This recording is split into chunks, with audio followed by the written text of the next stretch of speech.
YouTube. Just wanted to let you know that I've learned many different things. My name is Max Landon. Well, I got a special treat for you today. Showing you around everything I have here in this apartment, I've gotten absolutely free. I've never had to pay for anything in here, not even the RC cars, like soda cans and that. It's because I've been lazy. Alrighty. Well, the trick to living on a very low income, because I make maybe about $25 a month. It's hard to do, but if you can find a way to obtain free stuff, which the best thing to do for free stuff is look at your local dumpsters and where people just throwing stuff on the side of the road. If it's not in bad condition, you can always repair it and then use it, or turn around and sell it at a thrift shop, which is the best thing to do because then you can increase income. But the stuff that's really destroyed, that the plastic's broken at, just to let you know, for all the people that know what I'm talking about when I say junking, you can take anything and turn it into money. In other words, say, let's see, say that vacuum cleaner right there, okay? Say if that vacuum cleaner didn't work, and it was no good. Well, obviously there's a lot of plastic on it and that, and you think, well, it's mainly plastic, it's not worth anything. But if you strip it down and take out the electric motor, the wiring, and any metal parts, you can break it down and you get copper, you get aluminum, you get stuff worth value. Okay? TVs, okay? Like that TV there. Okay? That was given to me. The picture's not really extremely good because it doesn't weird hourglass type thing, but the good news is that inside that TV you got electronics, which is circuit board, copper, and other things. So they're easy to tear apart. The only thing you really have to deal with these older TVs is a big glass tube. Just be careful not to break it until you get it into a dumpster. Then you're fine. Then also, the old computers over there. Here, let me zoom into this computer. Okay, this computer I got for free. Got it out of the garbage.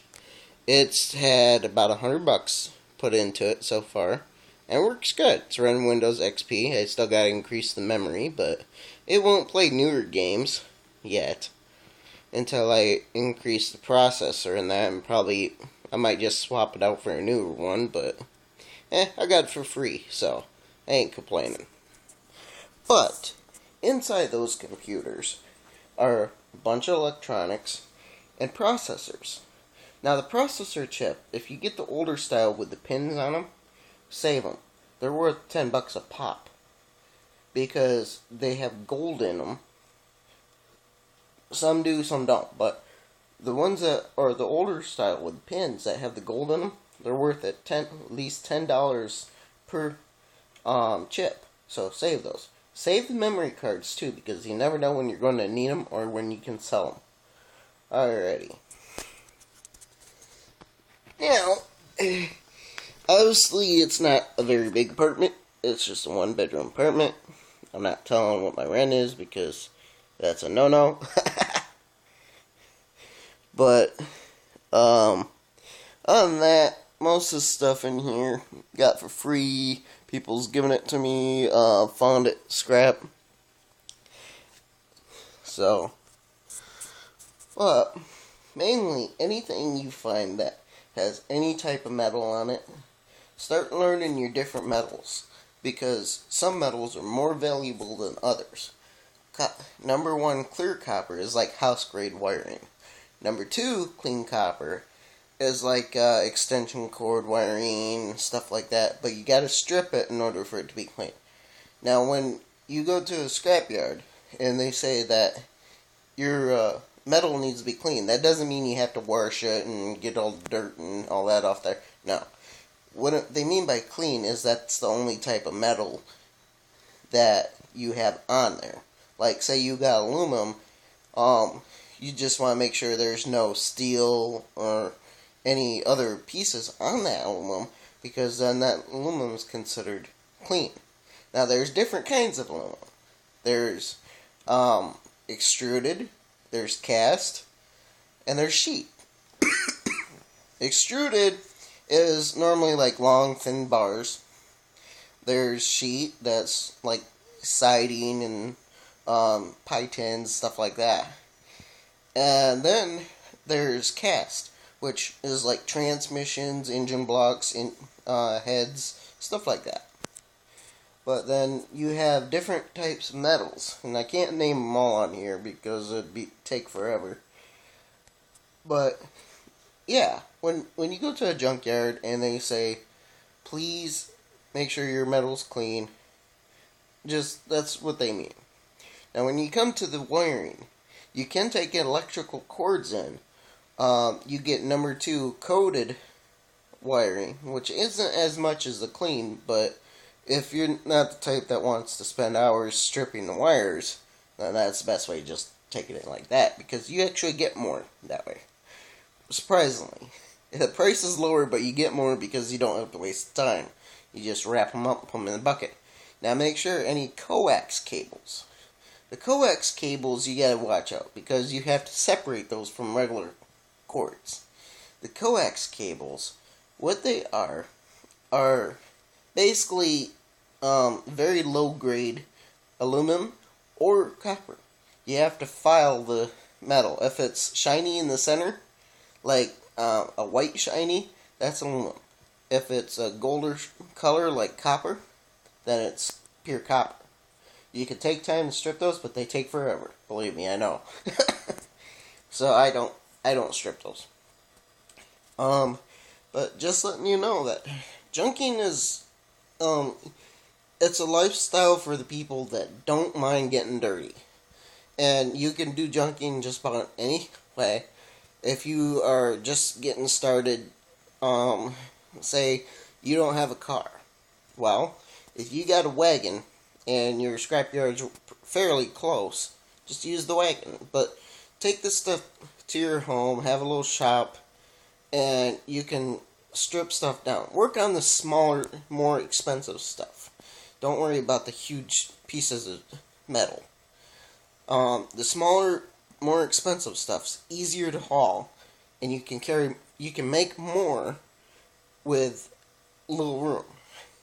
Now, me, I ride my bike, and I have a bike trailer that I customized, and had a basket with a tub on the back. So I can haul about 500 pounds on that thing. So I do all sorts of different things. But, yeah. And if you got a friend that has a truck, and you want him to get into the business with you, just be careful. Don't get into a business with someone you don't trust, because you will get screwed out of the deal. And to be fair, if you have one other partner, make sure you go 50-50 with the money. Don't be greedy. Do 50-50, unless he says he'll take a lower price. But that way, you both make money. And if you both make money, take just a little bit of that money from each of you and invest it back into your business. Get tools, stuff you can use to clean, and stuff like that. This is just a simple little tip on what you can do if you want to become a junker. Don't go big and all out right off the bat. Try small. See if you like it. See if it works for you. It's a good way to build up your strength too. Believe me, I know. got a very sore back, so. But always lift with your knees, not your back. Don't be like me. But alright, well, I'm going to sign off and let you know that if you're going to try to live like me, which pretty much everything's free, you can't be picky. Nerds, no name brands and all that. be happy with what you can get. Because I know life's going to get tough out there, especially with the government supposed to be shutting down and all that stuff. And I know a lot of people are getting cut off of food stamps, but I'll tell you what. Yes, I depend on my food stamps, and I hope I get them back as soon as I get the system fixed. But I don't need them. I can survive on my own. I know how to get food for free. I know how to get everything for free. Local food pantries, they're a good source. If you're really hungry, contact friends, family, people that have abundance of food. Take what you can. Yeah, I may not like certain things, but I'll eat them if I'm hungry. Um, I was homeless, so I learned how to make money, live, find good places to sleep, and I've never gone hungry. Even when I'm out on the streets, sometimes you gotta do what you gotta do. I've eaten out of dumpsters, and I'm not ashamed to say that, because that will build character for the younger individuals and the people that think, well, I ran out of food, I can just go to the store. Well, I grew up as a farmer.